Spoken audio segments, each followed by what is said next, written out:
A todos nuestros panelistas por estar aquí presentes con nosotros en este primer panel titulado La era tecnológica de los hidrocarburos. México está listo. Hoy, sobre todo, estamos hablando de un tema de innovación. Vamos a escuchar mucho también el tema de digitalización. Quiero reforzar algunos puntos sobre el tema de la digitalización, que finalmente es, como mencionaba Jesús y Enrique en un inicio, esto ya es la nueva era, es la nueva revolución. Y bueno, finalmente un tema importante, la digitalización incrementa la competitividad de la industria del gas y del petróleo en México. La digitalización puede posicionar o busca posicionar a México como la quinta economía más influyente en el mundo. La digitalización es una herramienta clave para incrementar la competitividad en la industria petrolera de México. La integración de tecnologías de digitalización en el sector industrial ha sumado a México a la cuarta revolución industrial, o como la conocemos como la industria 4.0.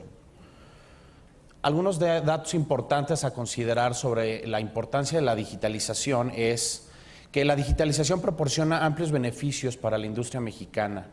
La incorporación de soluciones digitales en los procesos industriales genera beneficios tales como incremento de la productividad y calidad hasta en un 35%, reducción de lo que se le llama el time to market, o cómo desde un concepto llega y comienza operaciones, se puede reducir hasta en un 50%, se puede aumentar la flexibilidad de la producción, un aumento de la personalización de la producción y calidad según las necesidades de cada uno de los clientes, la eficiencia en el uso de los recursos, como productivos, como puede ser el caso del agua, la eficiencia energética. También proporciona alta eficiencia en el ámbito energético y menos emisiones de CO2. Y por último, ahorro de hasta un 40% en la facturación del consumo energético. Entonces, como vemos, el tema de digitalización está para quedarse y es un tema que es importante para todos nosotros y sobre todo en una industria tan intensiva en cuanto a tecnología, ¿no? Quisiera empezar con algunas preguntas para ir llevando a cabo el panel. Me encantaría empezar contigo, Juan Carlos. Y la pregunta es, ¿cuáles consideras tú que son los retos que enfrenta el petróleo mexicano en la actualidad? Gracias, Alex. Buenos días a todos. Muchas gracias al Financiero y a Siemens por la invitación. El reto, Alex, de nuestra industria de hidrocarburos es, sin duda, en México el gas natural. Poderle proveer a México el gas natural que requiere. Y el principal motor de demanda de gas natural es precisamente la generación de electricidad.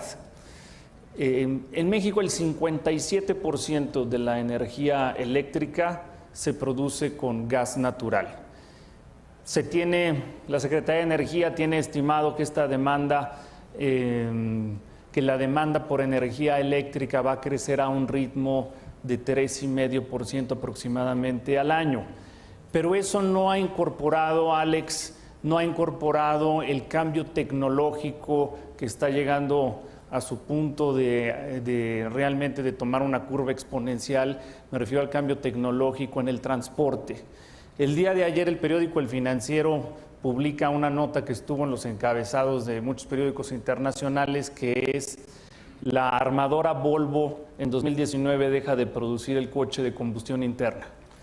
Declaraciones similares ha habido de otras armadoras como Volkswagen, que dicen que en 2 años tendrán al menos 3 modelos que van a competir. Entonces, que estamos a unos cuantos años de un cambio radical en el transporte. Ese transporte va a ser eléctrico, el transporte de pasajeros, y eso va a incrementar significativamente la demanda de energía eléctrica, que ya hoy en su matriz en México es 57% gas natural. Entonces, la demanda de gas natural en México, como en todos los países, toma un crecimiento sustantivo y que ahora va a estar fuertemente detonado por el movimiento del vehículo de pasajeros a un vehículo eléctrico. México consume 7.5 miles de millones de pies cúbicos diarios de gas natural. De eso importamos aproximadamente el 70%. El reto es poderle proveer a México ese gas natural que requiere para el cambio de matriz energética que México está atravesando y que está atravesando todo el mundo. El reto, Alex, es poderle proveer a México el gas natural que va a demandar la industria de energía eléctrica y de donde tenemos el potencial, sin duda, pero ese potencial está fundamentalmente en los recursos no convencionales, en lo que comúnmente en la industria se llama el gas que viene de las rocas de lutitas, del shale. Y en donde naturalmente el reto para México va a ser implementar con éxito tecnologías que han funcionado principalmente en Norteamérica. Y bueno, y aquí tenemos sentados a las empresas.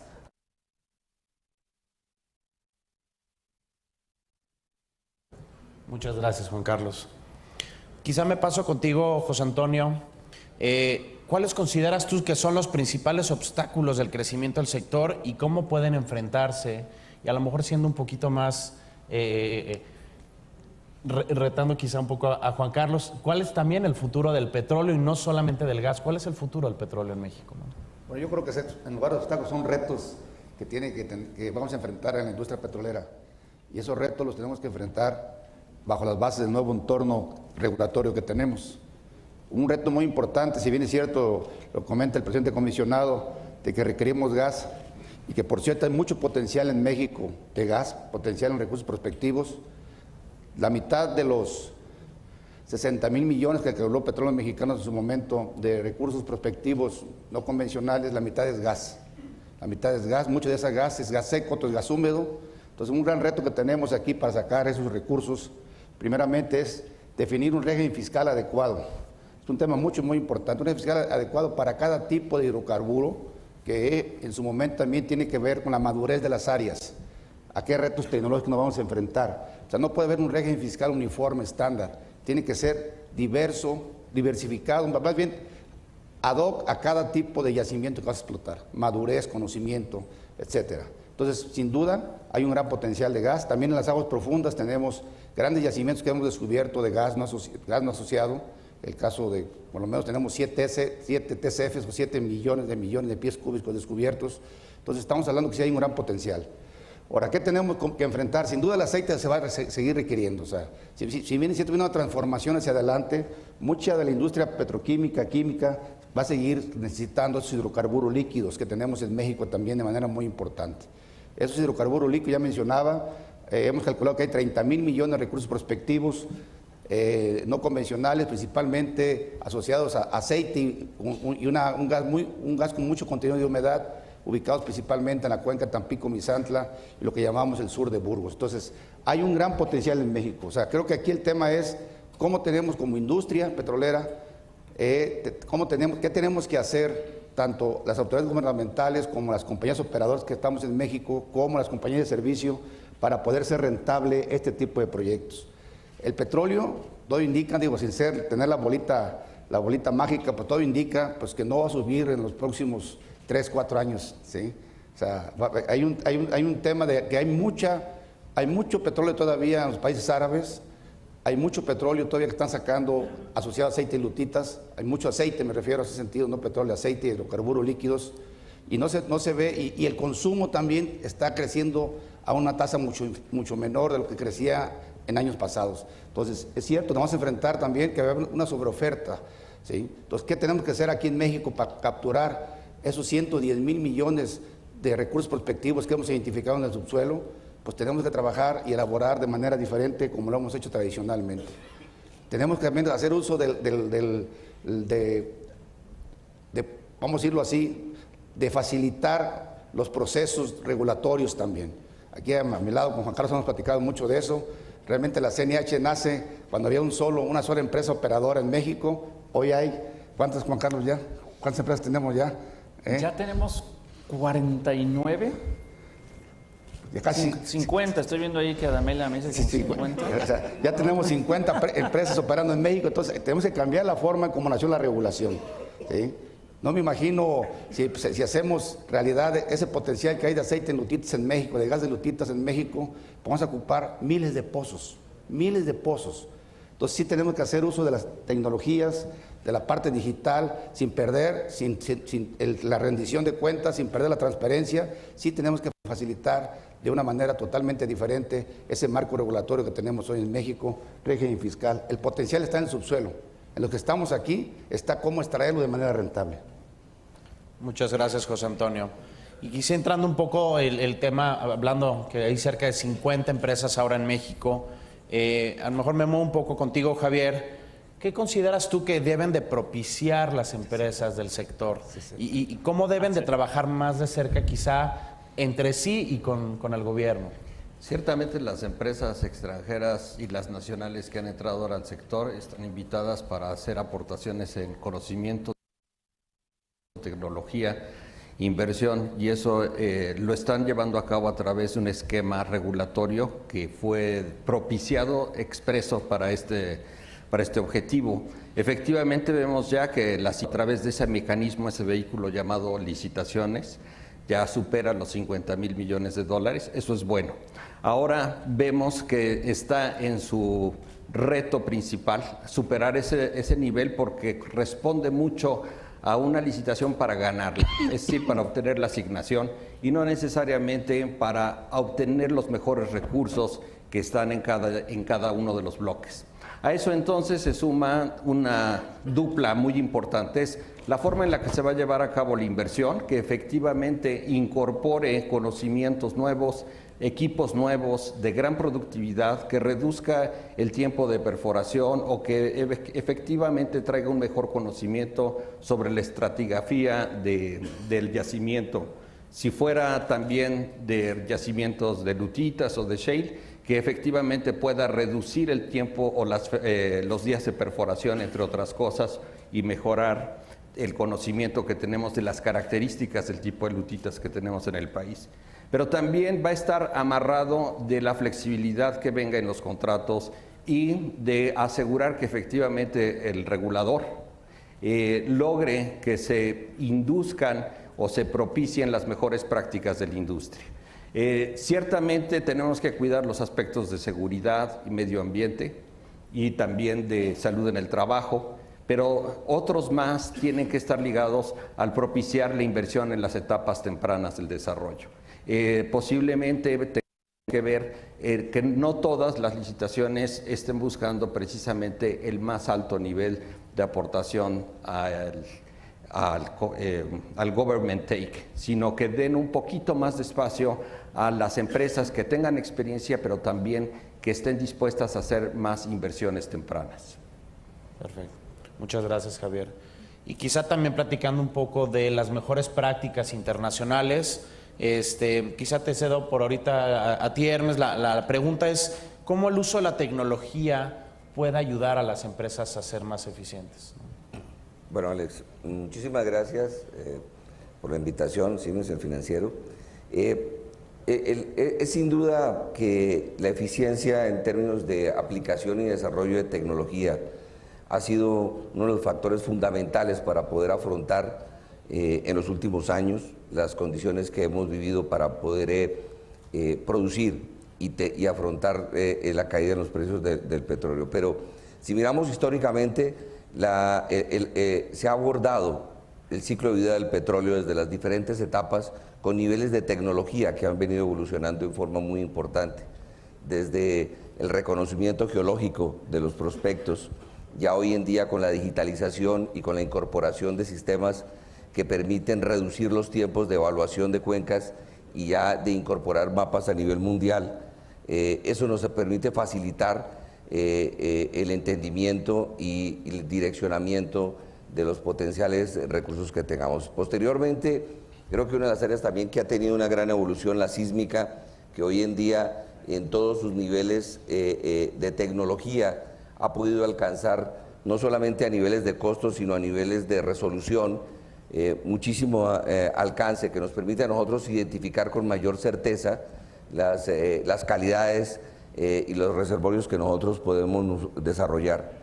De ahí, si pasamos ya a las etapas ya iniciales de exploración o de perforación, pues hay desarrollos importantes, no solamente en los equipos, en los taladros, sino en las tecnologías que permiten hacer mucho más eficientes y desarrollar y lograr en tiempos mucho más cortos y eficientes la perforación que se está desarrollando hoy en día, si comparamos ya solamente con hace 4 o 5 años, ¿no?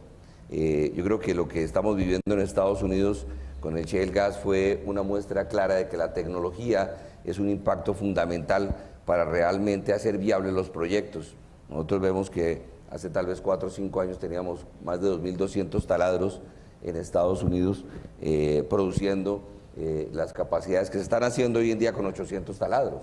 O sea, quiere decir que hay una eficiencia que se ha logrado desarrollar a través no solamente de la tecnología, pero también del proceso mismo que se ha incorporado. Y finalmente, pues el proceso ya de producción, lograr incorporar campos que antes estaban, yo diría que no viables por los costos para poder hacer, ya sea de los crudos pesados o campos que ya estaban en condiciones de recuperación secundaria o terciaria, difíciles de accesar por los costos. La eficiencia que hemos logrado a través de la incorporación no solamente de tecnología, sino de procesos y sistemas, ahí sí trabajando muy de la mano, muy colaborativos con la industria, pues los operadores, pues ha permitido llevar esto en los últimos años a unas eficiencias que han reducido los tiempos y los costos por encima del 40%.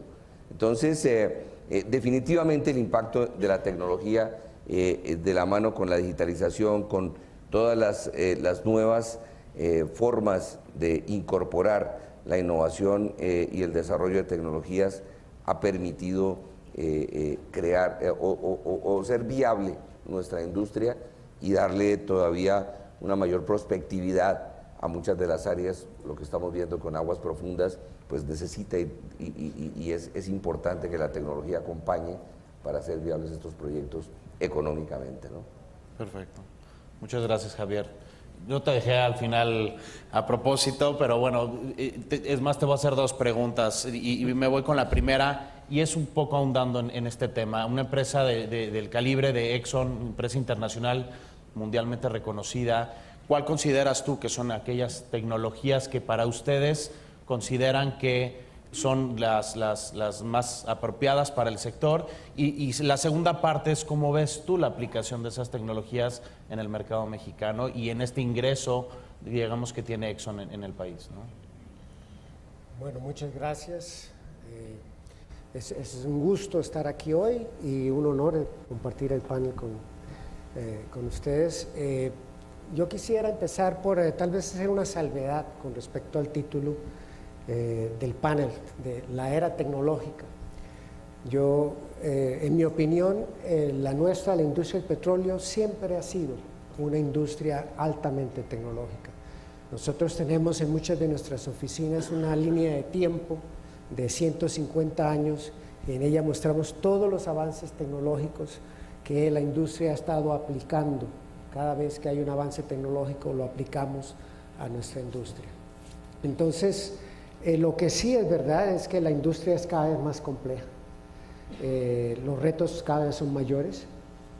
Necesitamos de tecnología cada vez más avanzada para llegar a sitios cada vez más extremos, ya sea el Ártico o los 3.000 metros de tirante de agua de los bloques que se licitaron en diciembre pasado. Entonces, esto sí es muy cierto.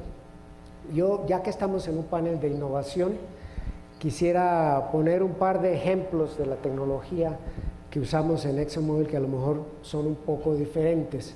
El primero tiene que ver con la tecnología digital, yo creo que es un tema central acá, pero aún antes de utilizar la tecnología digital en el manejo de los activos, la industria utiliza esta tecnología digital en la planeación, en la optimización de cómo va a llevar a cabo esos desarrollos, esa producción. Voy a poner un ejemplo. Hace poco ExxonMobil rompió un récord mundial en el uso de poder de cómputo. Esto es por medio de un software propio de ExxonMobil. Utilizamos para poder simular el comportamiento de un yacimiento en unos pocos días, un yacimiento que va a ser producido en varias decenas de años. En un periodo de unos pocos días simulamos el comportamiento complejo de este yacimiento, utilizando más de 700.000 procesadores, 700.000 procesadores al mismo tiempo. Voy a poner en otros términos, esto equivale más o menos a 22.000 computadoras en paralelo, 22.000 computadoras. Equivale a un cálculo de a 1.000 millones de cálculos por segundo. Equivale, tiene este modelo utilizó un poder de almacenamiento equivalente a todos los libros de todas las bibliotecas del mundo existentes en el momento. Entonces es una muestra de cómo la industria realmente utiliza tecnología de avanzada de alto poder. El segundo ejemplo que quiero poner a lo mejor les va a sorprender también. Se trata de la producción de hidrocarburos, pero la producción de hidrocarburos no de las rocas, sino la producción de hidrocarburos a partir de algas. Hace poco ExxonMobil y Synthetic Genomics, el socio nuestro, anunciaron un salto tecnológico en la producción de hidrocarburos a partir de algas. Por medio de avances genéticos se logró duplicar el contenido de aceite en una especie de alga. Esto es un gran salto. Esta alga súper grasosa nos podrá permitir a futuro, no estoy hablando en los próximos años, pero en futuro, poder tener otra fuente de hidrocarburos que se puede integrar muy fácilmente a la cadena de la industria, puesto que son hidrocarburos muy parecidos al petróleo y se pueden refinar, se pueden transportar, se pueden distribuir usando la gran infraestructura que ya está creada en el mundo, con la ventaja de que debido a que las algas consumen CO2, va a ser neutra en producción de gases de CO2 y además por metodologías que no compiten con la producción de alimentos ni para consumo de agua dulce ni de suelo, de terreno. Entonces estos son ejemplos de cómo aplicamos la tecnología de avanzada en la industria, mirando ya a un futuro un poco más lejano. Pero también quisiera responder a la pregunta de si México está listo para esta, yo la llamaría nueva era tecnológica. Yo diría que sí, pero no es solo por la tecnología. El acceso a la tecnología es una condición necesaria, pero yo considero que no es suficiente. Yo creo que México está listo porque ha creado un nuevo modelo energético, una nueva industria, como ya lo han dicho ustedes, en la cual puede ganar no solo de ese acceso a la tecnología, sino puede ganar del conocimiento, de la innovación, de la diversidad de perspectivas, de las ideas de una industria diversa y global. Y es ese conjunto lo que le permite a México estar listo para afrontar los nuevos retos. Muchas gracias, Jaime. Juan Carlos, tú has sido un fiel promotor del tema de la transparencia y sobre todo también con esta conformación y el complemento del Centro Nacional de Información que tiene la CNH. También oímos mucho que información es poder, ¿no? Finalmente, y en esta era también de nuevas tecnologías, de digitalización, el tema de datos es bien importante. Cuéntanos un poco cuál ha sido el éxito de este Centro Nacional de Información y toda la información que se ha logrado incorporar para el uso de toda la industria, ¿no? Por supuesto, Alex. Esta es una industria, la industria del petróleo y del gas es una industria de información, es una industria de conocimiento. Es impresionante lo que esta industria invierte en información y conocimiento cada año. Y ahí está la punta de lanza de la innovación, en lo que la industria invierte en información y conocimiento. Y esta punta de lanza, por ende, es el mejor indicador de lo que podemos esperar de nuestra industria. Como tú apuntas, Alex, por ley, toda la información técnica del subsuelo en México en materia de hidrocarburos es propiedad de la nación y la ley nos mandata administrarla en esto que denomina la ley, y tú apuntas, Centro Nacional de Información de Hidrocarburos. Y a este centro llega no solo la información que Pemex adquirió por tantas décadas, sino también la nueva inversión, los nuevos estudios. Pemex generó un gran acervo de información, no obstante los cambios tecnológicos de año con año han llevado a la industria a seguir invirtiendo. Con la reforma energética no solo se abrió la puerta a las empresas petroleras para invertir capital y arriesgar en las inversiones, se abrió la industria de la información y el conocimiento.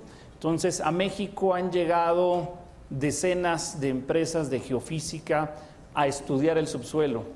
Se han invertido en poco más de 2 años. La CNH empezó a dar estos permisos para adquirir información y estudios en México en 2015. En poco más de 2 años, la industria ha invertido en nuevos estudios de sísmica, de estudios de subsuelo, más de $2,000 millones en nuevos estudios. Y las inversiones no solo ha sido en adquirir nueva información, sino también en introducir nuevas tecnologías para reprocesar las imágenes que ya teníamos de años atrás. Es el mejor indicador adelantado, Alex, de lo que tú puedes esperar de una industria. ¿Quieres saber dónde se va a producir y qué se va a producir y en qué regiones de México? Pregúntale a la industria simplemente dónde está invirtiendo en información y conocimiento. Y ahí la buena noticia es que, bueno, hasta recientemente habíamos visto gran inversión costa afuera, aguas profundas, qué bueno, pero no habíamos visto nuevas inversiones de adquisición en tierra, y ya la CNH está dando los primeros permisos para reprocesamiento y estamos viendo que ya vienen las primeras inversiones para adquirir nuevos estudios de información en las zonas de lutitas, de no convencionales. En unas semanas, de la mano de la Secretaría de Energía, la Secretaría de Hacienda y todas las dependencias que participamos en las licitaciones, se lanzan las bases de licitación para no convencionales, para la primera licitación en México de recursos no convencionales, y de la mano de eso estamos viendo ya las inversiones en información y conocimiento. Es el mejor indicador adelantado de para dónde va una industria.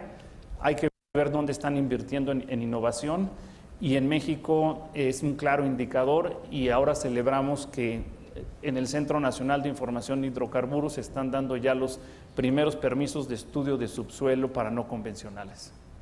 Muchas gracias. Y quizá para cerrar la parte del panel, antes de entrar a un par de preguntas, una pregunta que quisiera hacerle a cada uno de ustedes y quizá en un par de frases poder contestarla, ¿no? Y quizá arranco contigo.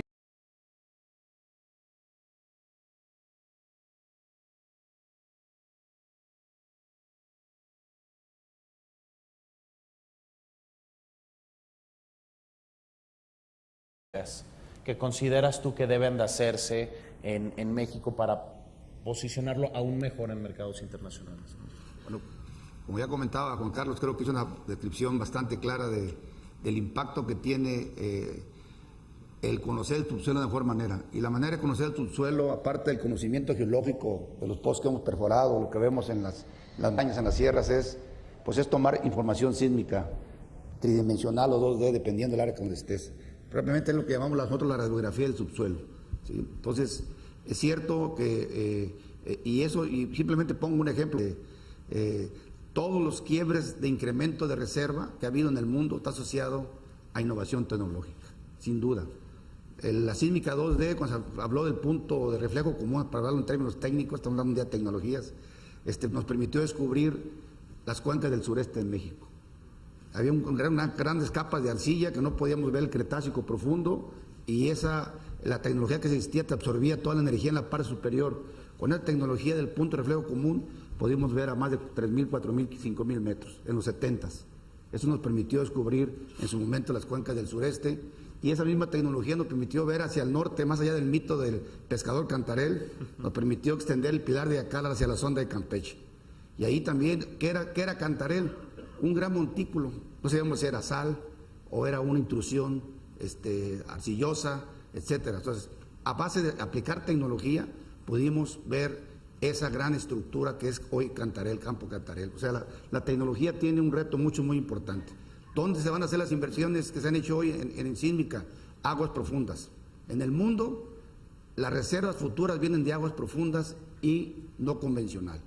De ahí vienen las nuevas reservas del mundo. Ahí tenemos que aplicar la tecnología, ahí tenemos que aplicar las inversiones. Y creo que es un tema ya hemos platicado al principio, no convencional, requiere un régimen fiscal especial y también trabajar mucho con la licencia social. Licencia social, la tecnología está al otro lado, en el norte está aprobada, ya nomás es traerla. ¿Sí? Aguas profundas que ocupan mucha inversión. Es un tema no tan complicado desde el punto de vista social, es un tema más que nada de mucha capacidad de inversión y mucha aplicación de tecnología. Estamos hablando de yacimientos en tirantes de agua de más de 3.000 metros y probablemente yacimientos todavía abajo del fondo marino, 4.000, 5.000 metros. Es el reto que viene hacia adelante. Gracias, José Antonio. Hermes, ¿cuál consideras tú que son estas acciones o inversiones críticas, digamos, de corto plazo en México? Bueno, yo creo que primero que todo quisiera alinearme con Jaime en el tema de si México está listo en la era tecnológica. Muy de acuerdo, yo creo que sí está listo. Creo que 80, 90 años de continuo desarrollo e inversión por parte tanto de Pemex, el IMP y la industria tecnológica en el país, acompañados nosotros como Halliburton llevamos 80 años en el país también. Ha sido toda una historia que permite estar, yo diría que en la era tecnológica. Los grandes retos y las necesidades que tendríamos, bueno, Antonio explica muy claramente las necesidades de inversión tecnológica en áreas para las nuevas reservas de aguas profundas y no convencionales. Alineado a eso, yo creo que, ahondando en el tema de la licencia social, el desarrollo de los clústeres o el desarrollo de las capacidades para poder atender estos desarrollos de no convencionales va a ser crítico. La infraestructura y la capacidad de las condiciones que se puedan desarrollar. Yo creo que si vemos la tecnología, como decimos, la podemos traer y ya la hemos traído, ya hemos hecho las pruebas. Yo creo que ha sido evidente que hay y que se puede hacer. Sin embargo, ya el desarrollo masivo, lo que implica el poderlo poner en disponibilidad para una forma eficiente, necesita de unas condiciones. Como decía Antonio, pues la regulación o el tema de tecnologías, pero la infraestructura. Argentina lleva 5 o 6 años trabajando intensamente y todavía está despegando en el tema de condiciones de infraestructura para poder atender. Y eso es lo que necesitamos. Lo que ha hecho viable en Estados Unidos gran parte del desarrollo ha sido la capacidad instalada para poder atender y poder suplir, no que la empresa esté esperando por los servicios, sino que los servicios estén ya disponibles cuando se vayan a hacer las intervenciones, la fractura. No podemos estar esperando con la tecnología sentados 10, 15 días, esperando para que las capacidades de arena, de agua, lo que se necesita para hacer la intervención estén asentados. Tenemos que tener una infraestructura. Y eso se desarrolla a través, como decía bien Antonio, a través de desarrollar en las regiones la intensidad tanto de las empresas que pueden suplirla localmente y del talento, de la mano de obra que pueda ayudarnos. Eso da licencia social, pero al mismo tiempo ayuda al desarrollo y a la implementación de estas tecnologías, ¿no? Gracias, Hermes. Javier, misma pregunta. ¿México está listo y cuáles son aquellas acciones necesarias? Uno de los grandes retos va a ser precisamente encontrar en México toda esta proveeduría de calidad y de costo accesible. Y precisamente es aquí en donde encontramos que puede haber un cuello de botella si no se propicia una mejor interacción entre las empresas que están llegando al país y sus programas de desarrollo. Para nosotros es fundamental que puedan darse a conocer todos estos programas de trabajo, que sea información pública, que podamos después elaborarla en programas también que propicien el desarrollo de la industria local, pero también de las finanzas, de los seguros, de toda la variedad de servicios que requerimos en el país. Vemos oportunidades de corto plazo en la digitalización, es evidente. Creemos también que en México se pueden proveer esos servicios, como ya los hemos visto en otras industrias que ha desarrollado el país, también de manera integral, en particular en la digitalización, en la robótica y en la optimización de los procesos. Hay mucha información que ya tienen las empresas, hay mucha actividad repetitiva que se realiza ahí y que puede ser objeto de reducción de costos. Por lo tanto, sí es posible encontrar en México y propiciar el desarrollo de una proveeduría nacional local que pueda competir con la importada, porque además va a ser fundamental para poder cumplir con los propios requisitos que se han establecido en los contratos. Muchas gracias. Y una vez más, Jaime, ya contestas un poco si consideras tú, si México está listo. A manera de cierre del evento, ¿qué consideras tú que es tu visión hacia México, ¿no? Sí, como tú bien lo dices, la respuesta es sí. Considero que está listo gracias al nuevo modelo energético que se ha implementado, pero sí considero que hay una tarea que todavía está un poco pendiente y quisiera cerrar con eso. Es el tema del recurso humano de alta tecnología. Yo creo que para que México como país pueda aprovechar al 100% esta nueva etapa en que se embarca esta nueva industria, debe concentrarse, tal vez diría yo que es lo principal, concentrarse en desarrollar este recurso humano de alta tecnología. Y quiero hacer 3 puntos. Primero, esto necesita de atraer a temprana edad a las mejores mentes al área de ciencias y ingeniería, lo que se llama en inglés el STEM, Science, Technology, Engineering and Math. Atraer a temprana edad las mejores mentes hacia esa área. Eso no siempre ocurre y no es una labor fácil. La segunda es ya al nivel de educación universitaria.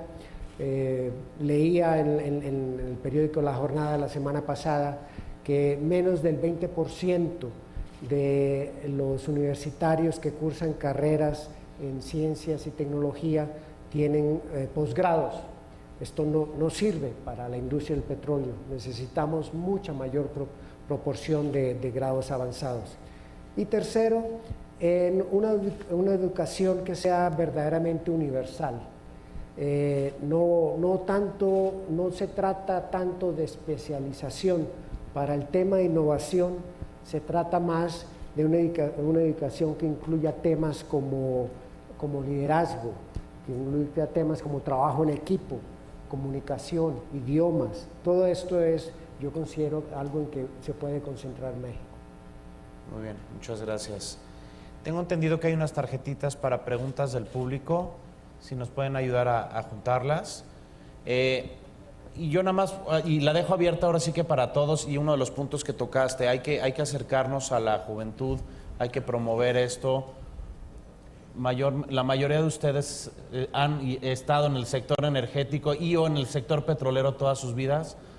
¿Cómo convencen a sus hijos de que en un momento dado se dedican al petróleo? O sea, ¿qué tan fácil o qué tan difícil es explicarles lo que es y si en dado caso, pues promoverles a que el día de mañana se quieran dedicar a ello, ¿no? Y lo dejo abierto para quien lo quiera comentar. Bueno, Alex, a ver, un comentario en relación con esto.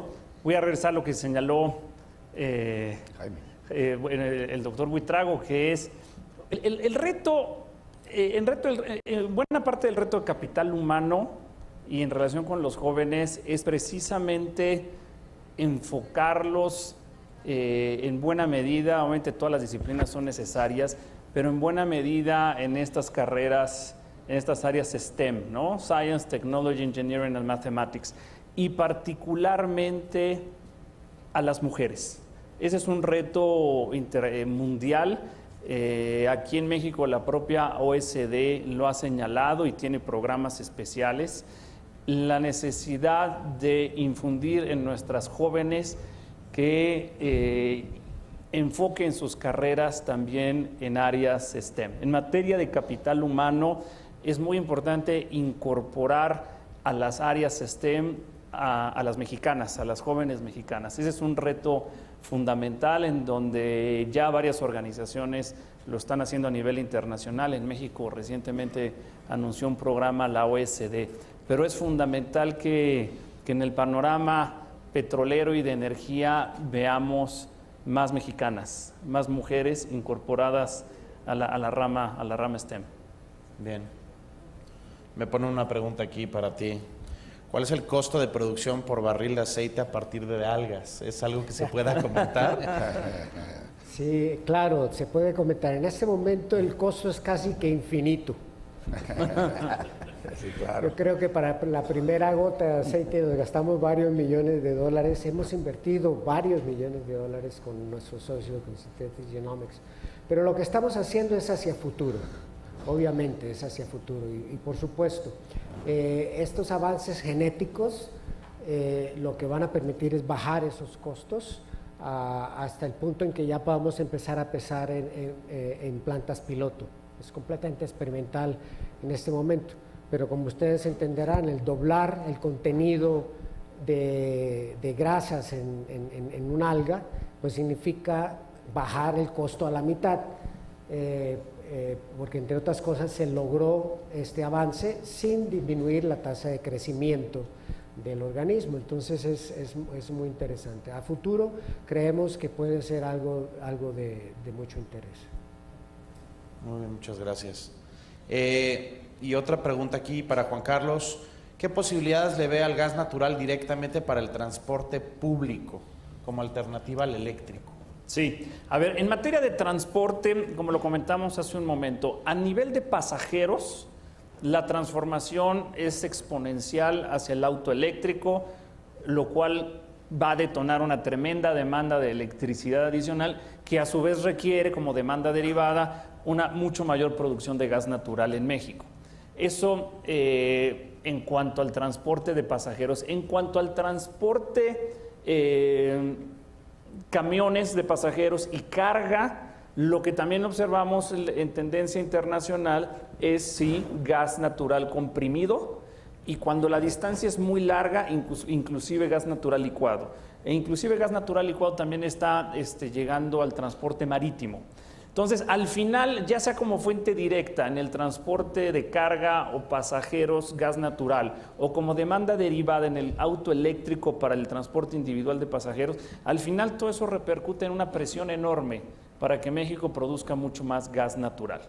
Pero sin duda, gas natural de carga, el camión de pasajeros, el camión que recoge la basura, gas natural comprimido, largas distancias, natural licuado, pasajeros individuales, con el coche que ustedes llegaron aquí en 5 años, cuando se dé otro foro como de Oil and Gas, del Financiero y Siemens, van a venir ustedes en auto eléctrico, no tengan la menor duda, y lo van a conectar en su casa, y para entonces espero, don Antonio Escalera, esté produciendo suficiente gas para generar la electricidad que requieren. No todos. Es una industria abierta ya. Muy bien, pues muchísimas gracias. Quiero agradecerle al panel por su participación, a todos ustedes por su atención, y pasamos al siguiente tema. Muchísimas gracias. Muchas gracias. Muchas gracias. Jaime. Muy bien. Un gusto. Gracias. Señor. Bien, Hermes. Señor, doctor, muy bien. Alex, un placer. Gracias. Siempre. Alex, gracias. Sí, no, muchas gracias. Estos creo que Jaime. No dejan sus cosas. Sí, Jaime. Tus notas.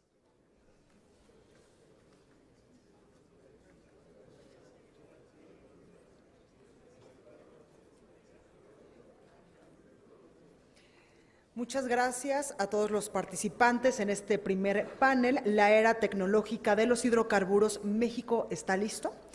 Ahora quiero dar la más cordial bienvenida a José Antonio González Anaya. Él es el director general de Petróleos Mexicanos, quien conversará con Enrique Quintana, vicepresidente y director general editorial de El Financiero.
Vamos a dar unos momentos para que estén listos nuestros siguientes panelistas. Antes que otra cosa, quiero recordarles para el hashtag del evento, que es Oil Gas Forum, y también la dinámica de nuestras preguntas y respuestas para cada una de las sesiones que tendremos durante el día. Al registrarse, como se los comentaba en un principio, han recibido unas papeletas donde podrán anotar las preguntas durante el panel. Nuestras edecanes, o en este caso yo, recolectaré las papeletas y se las entregaré al moderador de cada uno de estos paneles para que formule algunas de ellas, como lo vimos hace unos momentos en este panel que acaba de concluir, llamado La Era Tecnológica de los Hidrocarburos, México está listo. En unos momentos más daremos la bienvenida al director general de Petróleos Mexicanos, José Antonio González Anaya, quien estará acompañado de Enrique Quintana, el vicepresidente y director general editorial de El Financiero. Ya están arribando a este salón.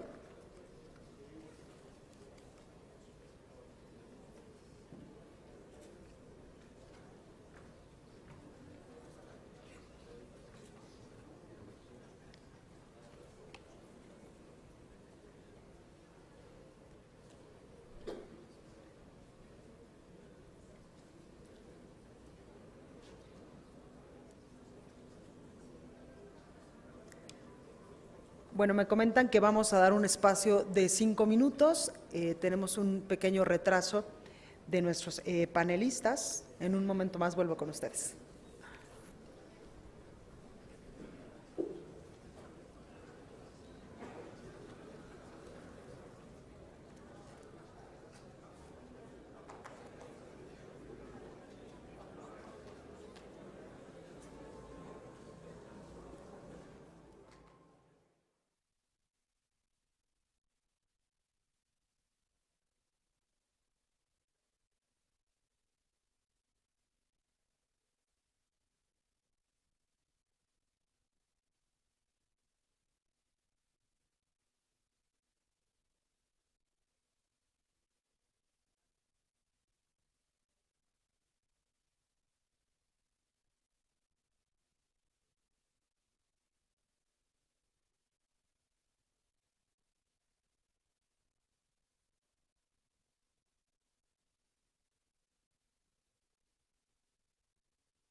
De la manera más atenta que tomen sus lugares. En un momento más continuaremos con este foro.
A nombre del financiero, les pedimos atentamente que tomen sus lugares. En unos momentos más estará ya con nosotros el director general de Petróleos Mexicanos.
Perfecto, estamos listos. Ahora damos la más cordial bienvenida a José Antonio González Anaya, director general de Petróleos Mexicanos, quien conversará con Enrique Quintana, vicepresidente y director general editorial de El Financiero. Enrique, le cedo la palabra. Aquí viene la entrada.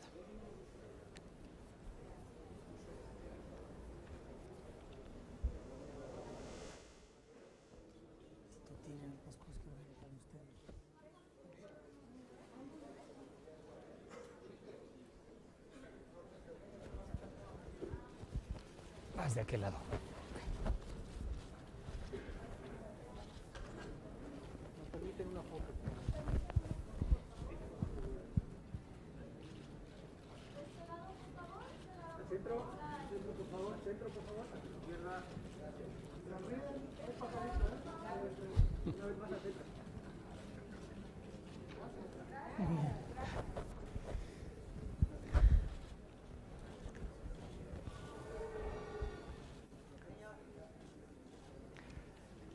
Mil gracias nuevamente por su asistencia esta mañana. Agradezco mucho a José Antonio González Anaya, director general de Petróleos Mexicanos, la oportunidad de esta conversación.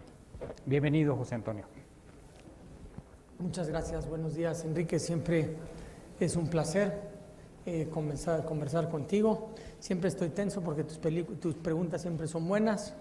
Y muchas gracias al financiero Bloomberg por la invitación y a Siemens por patrocinar el evento. Gracias, José Antonio.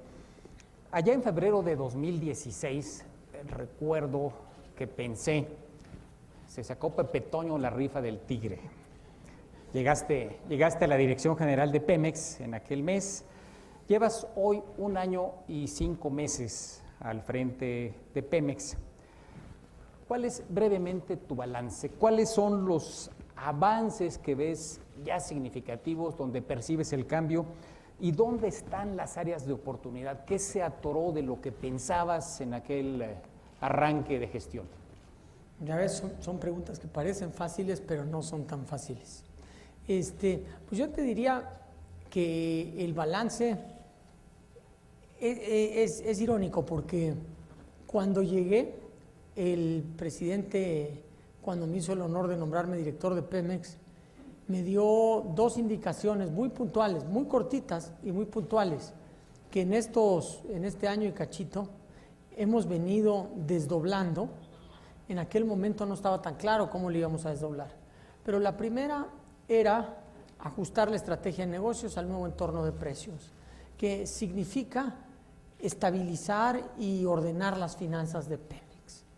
Y el segundo fue acelerar la implementación de la reforma energética. Entonces, como balance, yo te diría que a este año y cachito, hoy podemos decir, y lo he dicho muchas veces, las finanzas de Pemex son estables, mejorables, pero estables. Y eso hace 1 año no estaba tan claro, y parece poco, y parecería que eso no es un avance importante, pero es fundamental. Y eso nos ha permitido hacer muchas cosas que antes no habíamos hecho. O sea, el riesgo Pemex se ha disminuido a menos de la mitad, incluso ya más cercano como a la 1/3 parte de cuando llegamos. Ya terminamos el programa de financiamiento de este año, íbamos a la mitad. Y hay confianza en los mercados de que Pemex tiene una situación financiera estable, en la cual hay que seguir trabajando para mejorar. El otro tema, yo te diría que también hay avances en la implementación de la reforma energética. Tuvimos nuestra primera alianza en aguas profundas en diciembre, tuvimos una pequeña alianza en refinación, hemos arrancado la primera temporada abierta en la parte de logística, hemos hecho algunas alianzas importantes en activos no estratégicos, así que yo creo que ahí va caminando. Claramente es una visión optimista y así yo creo que pues tiene que ser para mantenernos ocupados y motivados. A mí me gustaría siempre ir más rápido, o sea, sí me gustaría que tuviéramos más alianzas, que avanzáramos más rápido en los farm outs, en exploración y producción, que la parte de refinación la pudiéramos acelerar para aumentar la confiabilidad de nuestras refinerías. Tuvimos una excelente temporada abierta en el noroeste del país. Me gustaría ir más rápido y tener más alianzas. Así que yo te diría que es un balance en el cual vemos que empieza a avanzar, y yo estoy convencido que la reforma energética es una gran oportunidad para Pemex y hay que seguir empujando sobre eso. Yo te diría que mi frustración es que queremos ir más rápido. No lo dudo, como si fuera una bicicleta y un ciclista consumado se los dice. Otra fecha significativa en tu gestión al frente de Pemex ocurrió el 3 de noviembre de 2016. Quienes estuvimos presentes nos acordamos de la presentación que hubo allá en la explanada de Pemex del plan de negocios de la empresa, que prácticamente era una hoja de ruta de la transformación que Pemex iba a emprender.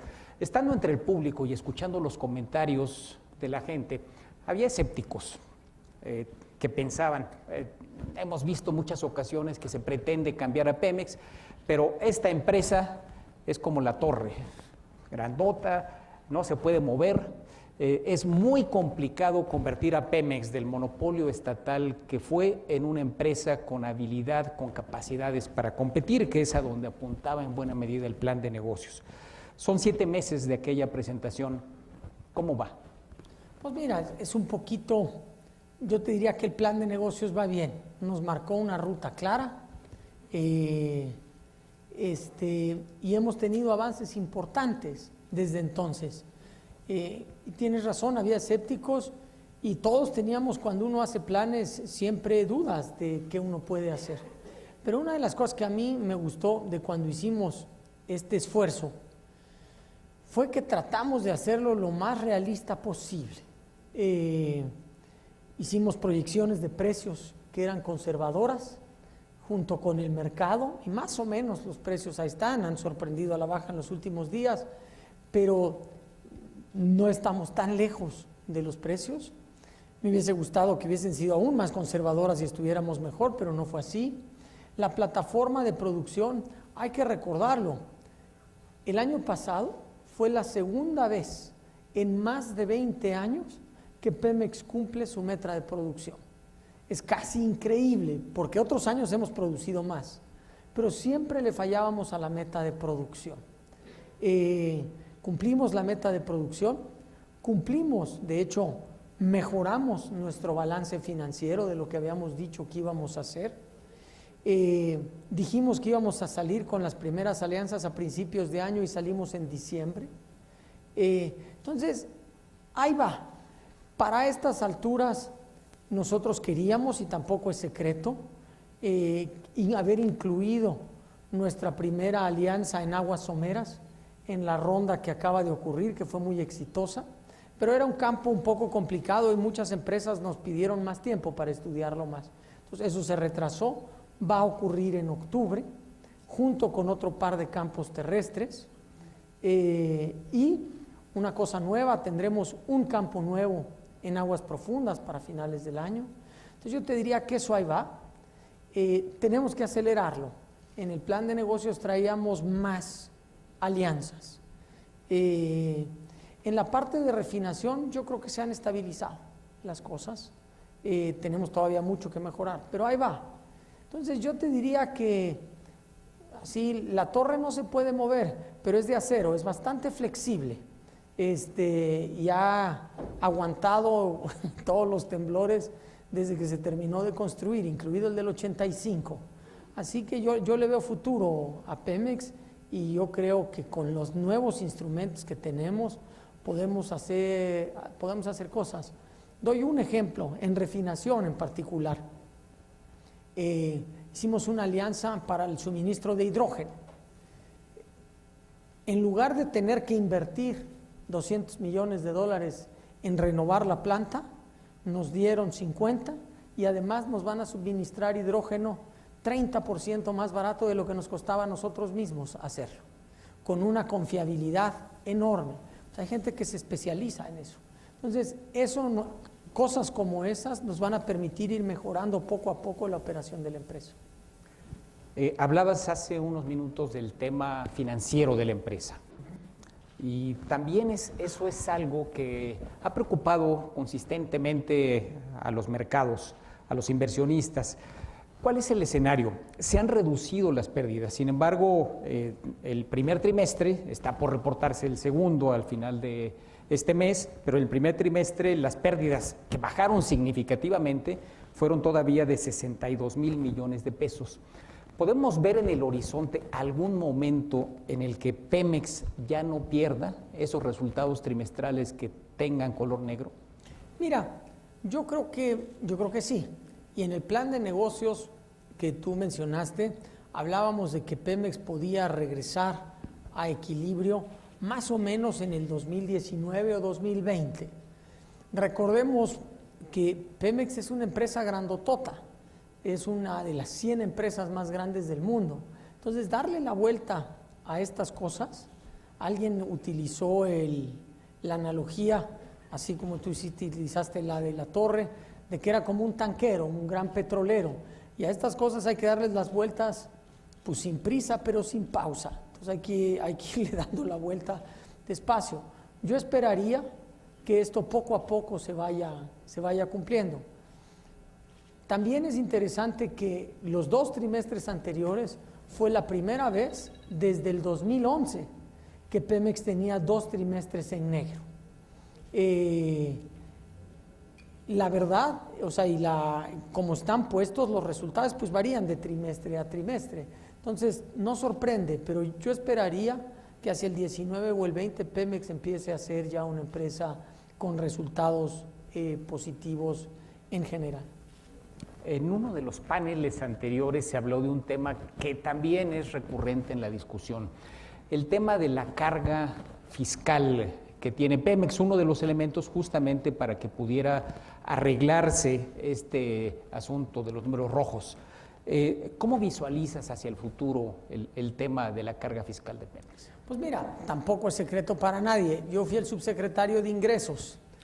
¿Le cobrabas a Pemex? Entonces, pues tengo ahora yo algunas cosas que reflexionar desde este lado. Mira, es bien importante nuestra función. O sea, somos una empresa productiva del Estado y a mí me gusta esa definición. No la había yo entendido bien y entre más la pienso es una buena definición. Somos una empresa productiva, pero somos del Estado. Las dos cosas. Que quiere decir que como empresa productiva tenemos que ser rentables, pero también somos del Estado y como parte del Estado mexicano tenemos que contribuir al desarrollo y al financiamiento de estas cosas.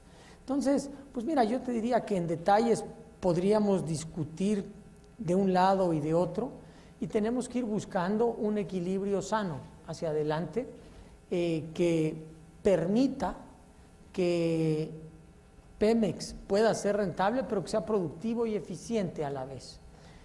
Y las realidades van cambiando. Hago un ejemplo. En el 2004 producíamos 3.4 millones de barriles. Cantarell solito producía 2.1. Hoy producimos 2 millones y Cantarell produce 200,000 barriles. Eso quiere decir que la producción sin Cantarell ha aumentado 54%, cerca de 700,000 barriles. Eso equivale a toda la producción de Colombia. O sea, Pemex en 10 años aumentó su producción sin Cantarell, toda la producción de Colombia, que es un país petrolero respetado en el hemisferio y en el mundo. Eso cuesta. En el 2004 invertíamos 50,000 millones de pesos en exploración y producción. Hoy estamos invirtiendo 250,000. La nueva geología se va a quedar. Entonces tenemos que ir ajustando nuestra nueva realidad, incluida la parte fiscal, a esta nueva geología. No podemos apostar a otro yacimiento como Cantarell. Tenemos que apostar de que el petróleo ahí está, a mí no me queda la menor duda y podemos platicar de eso hacia adelante. Pero la nueva geología nos implica más inversión, más trabajo para sacar el petróleo de manera eficiente y rentable, y eso se va a tener que ir ajustando. Déjame entrar en un tema que se ha convertido en un asunto coyuntural. Hace 3 años, si alguien hubiera oído la palabra guachicolero, no hubiera sabido de qué se trataba. Pero ahora se ha convertido en un asunto pues casi de conversación en la industria, fuera de la industria, en todos lados. ¿Hay manera de evitar el robo de combustible? Aparentemente hay problemas legales porque hay restricciones para poder detener a las personas que se dedican a esta actividad. Apenas esta semana aprendieron al presidente municipal de uno de los municipios poblanos de la zona huachicolera. ¿Qué se puede hacer? ¿Qué más podemos hacer para evitar este robo de combustible? ¿A quién le toca hacerlo? Mira, yo ahí te diría que una de las razones por las cuales hoy se está platicando de este tema abiertamente es porque lo estamos enfrentando abiertamente. Y yo creo que hay varias lecciones. Hemos platicado con varias gentes de todo el mundo. Colombia tuvo un problema de robo de combustible proporcionalmente mucho más grave que el mexicano. Más chiquito, pero más grave que el mexicano. Y salieron varias lecciones, no todas de Colombia, pero sí hemos aprendido. Yo te diría un par de cosas. Hay que hacer todo lo posible, hay que utilizar todos los instrumentos para combatir este problema. Ahorita voy a decir por qué. Y 2, la compañía petrolera juega un papel bien importante. Es absolutamente necesario que la compañía petrolera sea parte de este esfuerzo, pero no lo puede hacer sola, por un tema que acabas de tocar, entre otros. Pemex es muy grande y en algún momento las instancias judiciales lo consideraron autoridad, pero no lo es. Y ahora es una empresa productiva del Estado. No somos una autoridad. Necesitamos trabajar, no sé cómo hacerle, necesitamos trabajar con las demás instancias, con las instancias de procuración de justicia, la Procuraduría General de la República, con las instancias de seguridad, y así, tampoco es secreto, todas las semanas nos reunimos en una reunión convocada por el secretario de Hacienda, la Secretaría de Hacienda, la Procuraduría General de la República, las instancias de seguridad y Pemex, y le vamos dando seguimiento a este tema.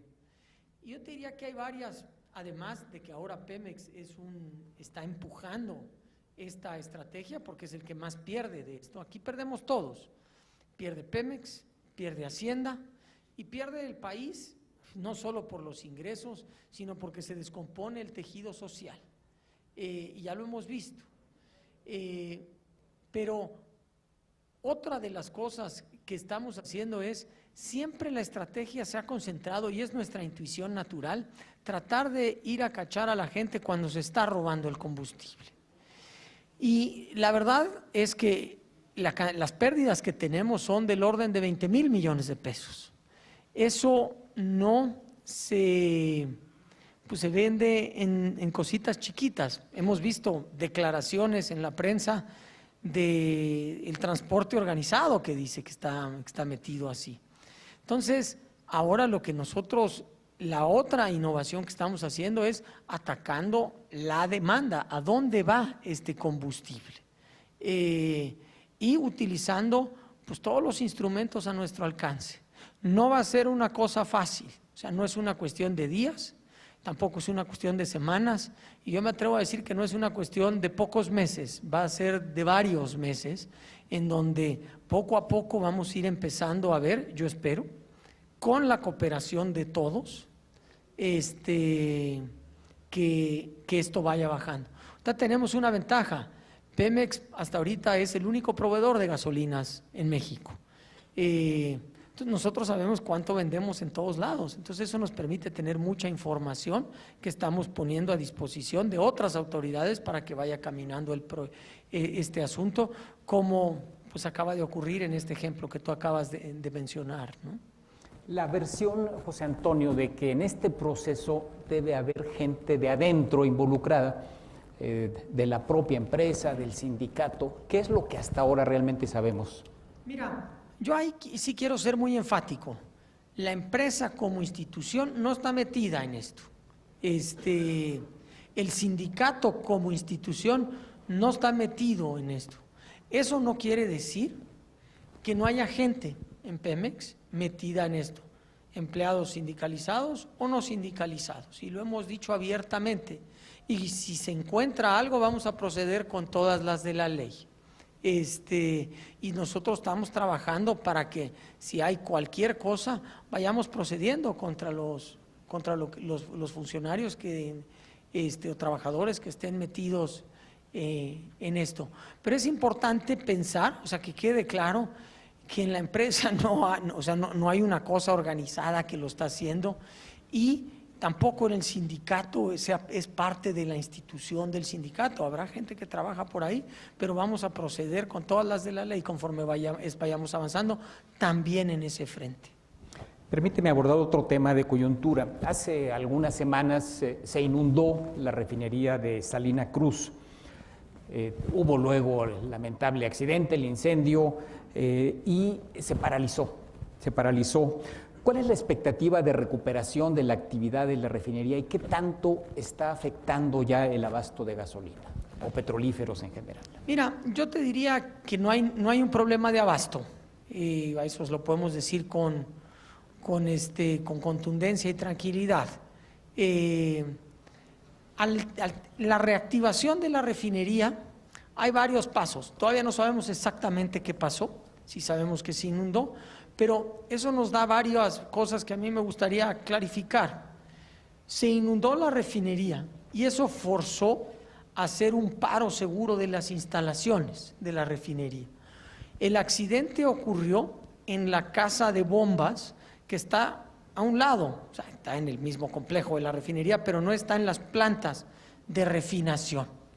Y de hecho, la casa de bombas lo que bombeaba era petróleo, no petrolíferos, y no afectó las partes de la refinería.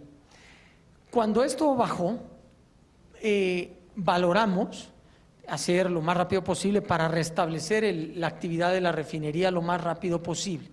Sin embargo, teníamos un paro programado, porque a las refinerías hay que darles mantenimiento y pararlas y estas cosas, en octubre. Dado que ya la habíamos parado, adelantamos el paro que teníamos para octubre, y en lugar de arrancar la refinería más o menos en 15 días, pues la vamos a arrancar más o menos en un mes.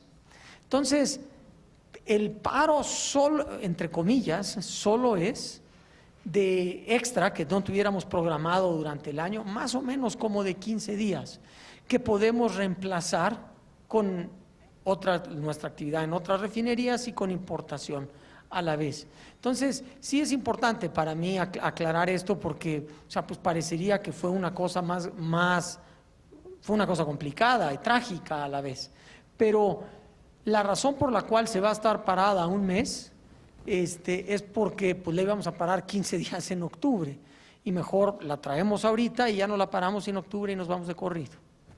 Déjame aprovechar que abordamos el tema refinerías para hacerte una pregunta a propósito de las perspectivas y de lo que hay que hacer con las refinerías. Hay quien plantea que necesitamos instalar 5 o 6 nuevas refinerías en México, como una de las vías para asegurar el abasto de petrolíferos, de gasolina, turbocina, etcétera, etcétera. ¿Es una buena estrategia pensar en la construcción de más refinerías en México?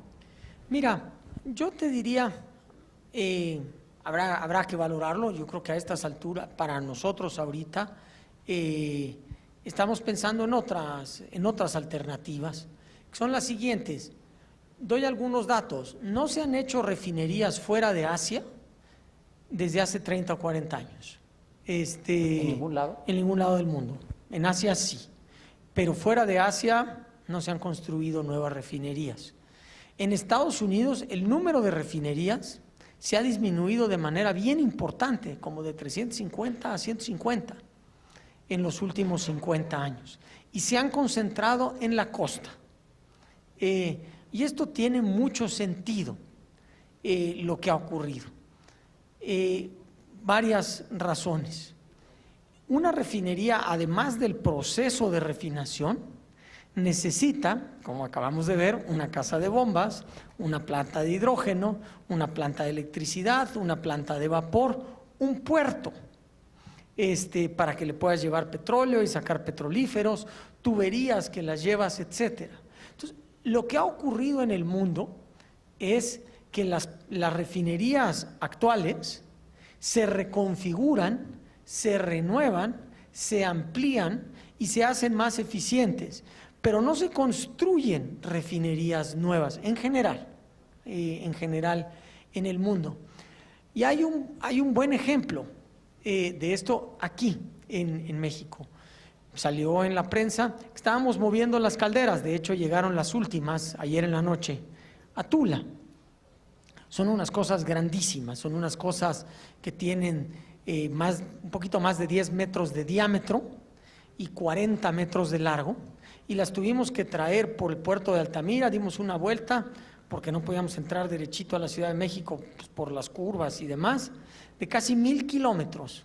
Vieron en la prensa la parte de Querétaro, pero las movimos casi 1000 kilómetros. En ese proceso tienes que quitar todos los letreros, todos los cables, todos los semáforos si te encuentras algo, si hay un cable de luz. Quitas puentes, quitas el puente, pasas la cosesta y lo vuelves a poner. Si llegas a una montaña y hay un túnel, tienes que hacer una carretera alrededor de la montaña para de ahí volverte a meter. Nos tardamos 3 o 4 meses en traer estas cosas. Como ustedes saben, Pemex tiene una refinería en Estados Unidos que tiene una planta muy similar. Entonces, cuando la fui a visitar, pues por curiosidad le pregunté al director de la refinería, oye, ¿cuánto tiempo te tardaste en poner los tambores en su lugar? Y no me entendió a la pregunta. ¿Cómo? ¿Cuánto tiempo se tardaron en hacerlo? No. ¿En traerlos en el barco? No. ¿Del barco a la planta? Pues no sé, 1 día o 2. La refinería está en el puerto. Entonces, pues llega el tanquero, vacía el petróleo, lo almacenas, lo procesas y se va la gasolina. Entonces, hay que pensarlo bien, hay que pensar bien dónde hacerlas y si hay que hacerlas, porque la infraestructura alrededor de una refinería es bien grande. O sea, tú tienes que tener puertos, tubos, un montón de cosas. Entonces, es posible que a lo mejor sea necesario hacer una refinería adicional, pero se debe hacer en un puerto, sin duda alguna en la costa. Y yo diría que antes lo que tenemos que hacer es llevar las refinerías actuales a su capacidad. Te doy un ejemplo y me alargué un poquito, pero una de las razones por las cuales nuestras refinerías fallan es porque tenemos paradas no programadas mucho más altas que lo normal. Y las causas de estos paros resulta que no tienen que ver con refinación, tienen que ver con fallas en suministro de hidrógeno, con fallas en suministro de vapor, fallas en suministro de electricidad y en tratamiento de agua. Otra vez hago la misma anécdota, le pregunté a la misma persona, oye, ¿a ti te da problemas tu planta de hidrógeno? Y me respondió, ¿cuál planta de hidrógeno? Y yo, pues ¿de dónde sacas el hidrógeno? Ah, pues pasa un tubo y yo de ahí me conecto. Entonces pues ya me arranqué y le dije, ¿y la electricidad? Pues me conecto a la red. ¿Tú cómo le haces? Le dije, no, yo tengo plantas de electricidad y plantas de hidrógeno. Entonces pues tenemos que irnos moviendo a tener hidrógeno de mayor confiabilidad, electricidad de mayor confiabilidad y el zapatero a sus zapatos y que cada quien haga lo que tenga que hacer y de esa manera nuestras plantas funcionarán mucho mejor. Estamos hablando de infraestructura y hace no muchos días se dieron a conocer 22 proyectos de infraestructura que lanza Pemex, no para que todos ellos los emprenda Pemex, pero sí para que al menos se asocie o los concurse. Plantas de almacenamiento, tanques, tubería. ¿Cuál es la perspectiva en infraestructura? Mira, en esta infraestructura que nosotros le llamamos de logística y en el resto del mundo le llaman midstream, que son tubos y almacenamiento, el potencial es enorme para México. Si uno ve, y en la presentación que siempre hago, pongo un mapa de México y un mapa de Estados Unidos con los tubos que hay. No necesitas ser ni ingeniero, ni economista, ni geógrafo para darte cuenta que estamos subinvertidos en tubos. Y transportar petrolíferos por tanque es 14 veces más caro que hacerlo por ductos. Entonces, claramente hay un potencial de inversión en ductos en México enorme. Estados Unidos tiene, creo que el número es 47 veces más líneas de ducto por kilómetro cuadrado en Estados Unidos que en México. A la vez, en almacenamiento, Estados Unidos tiene 20 veces la capacidad que nosotros tenemos. Entonces, pues el potencial es enorme. Es irónico porque más gente viene a mi oficina a hacer propuestas a Pemex de estos negocios que de cualquiera de las otras áreas. Son más grandes, entonces son menos el número, pero el potencial para México es enorme. La Secretaría de Energía ha estimado que las inversiones en logística son del orden de 15,000 millones de dólares. Entonces yo creo que esto va a ocurrir. No todo de Pemex, pero algunas cosas sí las vamos a hacer solos, la mayor parte con alianzas y otras las harán gente por su lado. En los paneles anteriores se habló de tecnología, informática, temas digitales. Al mismo tiempo que se avanza en esta materia, José Antonio, se incurren más riesgos. Si vimos apenas hace un par de semanas el tipo de ataques que se produjeron a nivel internacional. ¿Cómo estamos en Pemex en esa materia, en seguridad informática? ¿No corremos el riesgo de que algún día tengamos una parálisis de instalaciones porque se les metió un virus o alguna cosa así? Pues mira, yo esperaría que no.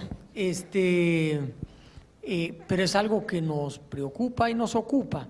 Y hay una cosa interesante, muchas de las gentes que están aquí lo sabrán mejor que yo, pero cuando uno piensa en la industria petrolera, uno piensa pues en fierros, en tubos, en petróleo. Pero la industria petrolera hoy es de altísima tecnología, de altísima tecnología. Los yacimientos utilizan unos simuladores para ser explotados de la manera más extensa, que utilizan las computadoras más avanzadas que hay. Cuando uno encuentra un nuevo yacimiento, se simula en 3D. Entonces he tenido la virtud de que los hemos visto y vas caminando y vas viendo dónde vas metiendo los tubos y cómo lo vas a ir sacando dependiendo de la densidad de la roca y de todo este tipo de cosas, la presión, todo tipo de simulaciones, etcétera. Entonces, además de que pues, manejar una empresa grande requiere de tecnología, la industria se ha convertido en una industria de enormes inversiones en tecnología. Y Pemex se está moviendo hacia allá, nos estamos moviendo poco a poco hacia allá, y estas alianzas nos han permitido pues ver cómo le estaban haciendo otras gentes para nosotros ir aprendiendo, ¿no? Y irnos moviendo hacia allá. Y estos ciberataques pues tenemos que ser muy muy cuidadosos, y pues hay en el organigrama de Pemex está el director de exploración y producción, refinación, etcétera, y uno es el director de tecnologías. O sea, en el segundo nivel de Pemex hay un director de tecnologías, y me parece absolutamente correcto que sea así. Es inevitable cuando se habla de Pemex hablar del tema corrupción, porque esa ha sido en alguna medida la historia de la empresa, o por lo menos es la conseja que se escucha por aquí y por allá. Y en el contexto actual también es inevitable hablar de Odebrecht. ¿Qué se sabe y qué ha hecho Pemex respecto a este caso? Pues mira, yo te diría que en términos de, primero en el problema en general, hemos hecho dos palabras que suenan a cliché, pero las digo de todas maneras. competencia y transparencia. Estas dos palabras nos permitieron en el IMSS tener un avance enorme en cómo comprábamos bienes y servicios. Pemex es el comprador de bienes y servicios más grande del país. Por lo tanto, que Pemex compre de manera competitiva y transparente tiene un impacto bien importante. Cuando llegamos, la mayor parte de los contratos no se asignaban en contratos abiertos. Hoy, casi el 80% de los contratos son a través de licitaciones de alguna manera y procesos competitivos de alguna manera. Ahora, eso no es suficiente. Todos sabemos que en los contratos, en las bases de licitación, el detalle está, ahora sí que el diablo está en los detalles. Entonces, primero hay que movernos a procesos competitivos y de ahí hay que asegurarnos que sean competitivos para que la gente pueda entrar. Eso por sí solo ayuda muchísimo a que todo el ambiente sea, bueno, pues ganó el que le dio las mejores ofertas a Pemex, el mejor valor para la empresa. Y yo espero que eso nos vaya ayudando a tener toda una cultura de que Pemex tiene que tener las mejores condiciones como el mayor comprador. Sobre el caso particular de Odebrecht, yo tengo que ser muy cuidadoso porque Pemex no es una instancia de procuración de justicia. Sin embargo, Pemex ha cooperado con todas las instancias, tanto la Procuraduría General como la Función Pública, para que ahora sí que con toda la información que se ha pedido, con todos los requisitos que se le ha dado, y yo te diría que aún más, lo que nosotros queremos es pues, mantenernos separados de esto, de lo que pasó, bajo la ley, que está ahora sí que el acto de actos corruptos en el extranjero, que es lo que está mordiendo a todo alrededor. Pemex es la víctima de que fue sujeta a esto. Y para nosotros es muy importante tomar todas las medidas en esta investigación, pero también tomar medidas hacia adelante.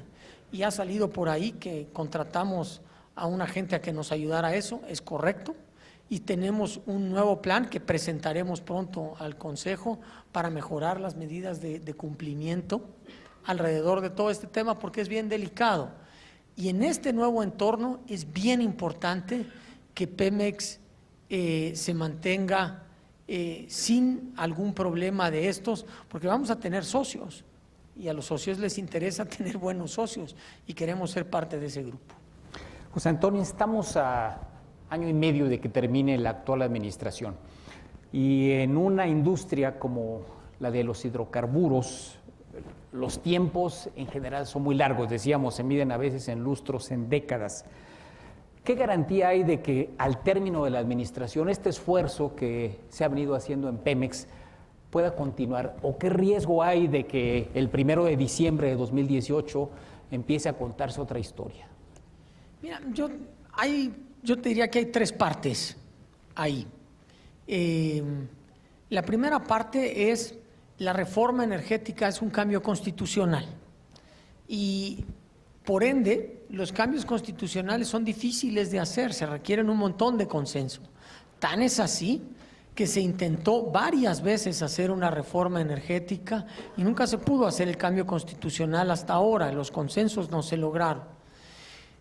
Todos pensamos que la mayoría, que un partido dejó de tener la mayoría en el 97, pero de las 2/3 partes en los congresos, que es lo que se necesita, se dejó de tener desde 1988. Entonces, esto quiere decir que deshacer los cambios legislativos y constitucionales se antoja difícil, poco probable, se antoja que no hayan las 2/3 partes en las dos cámaras, más los estados para que se puedan hacer. Yo eso diría que es la primera parte. La segunda parte es, bueno, pues está bien, los cambios permiten hacer cosas, pero no mandatan hacer cosas. Y es ahí donde yo creo que el trabajo que estamos tratando de hacer, que es que estas cosas sean parte del día a día de la empresa. doy siempre el mismo ejemplo porque es muy gráfico, pero tenemos varios otros. Cuando llegué, literalmente el segundo día, tuvimos que arrancar el proceso de ajuste del presupuesto. Una de las cosas que ajustamos era un proyecto en aguas profundas de 13,000 millones de pesos. Entramos a una discusión ahí en el grupo de que, oye, es importante que entrar en aguas profundas, que es el futuro, este tipo de cosas. Y de ahí pues me di cuenta que ahí no íbamos a caminar y pues me pegó mi simplismo, pragmatismo. Dije, bueno, a ver, ¿quién tiene 13,000 millones de pesos para Pemex Exploración y Producción de su presupuesto para que se lo demos? Pues nadie levantó la mano. Entonces, pues con la pena. Unas semanas después, el mismo grupo que se había resistido a hacer este ajuste en el presupuesto, regresó y me dijo, ¿por qué no hacemos una alianza? Los mismos ingenieros. Sin la reforma energética, hoy estaría yo platicándoles de que para entrar a aguas profundas, Pemex tendrá que esperar a que regresen los precios del petróleo. Con la reforma energética, hoy tenemos ese proyecto, se llama Trión. Es un proyecto de 11,000 millones de dólares que no hubiésemos podido hacer solos a la velocidad a la cual la queremos hacer y no teníamos la tecnología. Hoy es el principio de una realidad. ¿Qué quiero decir con esto? Pues que yo esperaría, en mi visión optimista de las cosas, que si hay el cambio y alguien llega y dice, pues yo no creo en estas cosas, la realidad sea otra. Que a la hora que diga, yo quiero hacer un proyecto de aguas profundas solo, pues su financiero le va a decir a mi sucesor, a todo dar, pero no tenemos 11,000 millones de dólares. Entonces él va a irse a Nueva York a pedirlos. Y en Nueva York le van a decir, ¿quién es tu socio? Y pues si no hay socio, se antoja difícil que alguien le firme un cheque por 11,000 millones de dólares. Entonces, lo importante es que esto vaya caminando hacia adelante. Y que esto quede como parte de la empresa. Y yo podría dar más ejemplos, aunque ya ahí dice 00, en diferentes partes de la empresa, en la planta de hidrógeno, en la refinación, en lo que sea. Pero yo lo que creo es que va a ocurrir. Y uno dice, ¿por qué? Pues porque así le hace todo el mundo. O sea, el negocio de petróleo y gas, y aquí todos ustedes no me dejarán mentir, es un negocio de alianzas. Y siempre lo digo y todo el mundo siempre creemos que todos los sectores son así. No es cierto. Si esta audiencia fuera de financieros y yo preguntara cuántas alianzas hay entre los financieros, siempre o nadie o un par. Aquí si yo pregunto cuántos proyectos conjuntos hay, todo el mundo va a levantar la mano. Es una cosa muy especial del negocio de petróleo y gas. Entonces Pemex antes no lo hacía, ahora lo va a poder hacer. Habiendo dicho todo esto, que es una visión optimista, no subestimemos el daño que le puede hacer un mal director a Pemex. Entonces, y en un entorno malo en general. Y lo hemos visto en otras partes del mundo, así que también es importante que haya un buen director y un buen entorno político para México. Pues se nos acaba el tiempo. José Antonio González Anaya, director general de Pemex, gracias por compartir con esta audiencia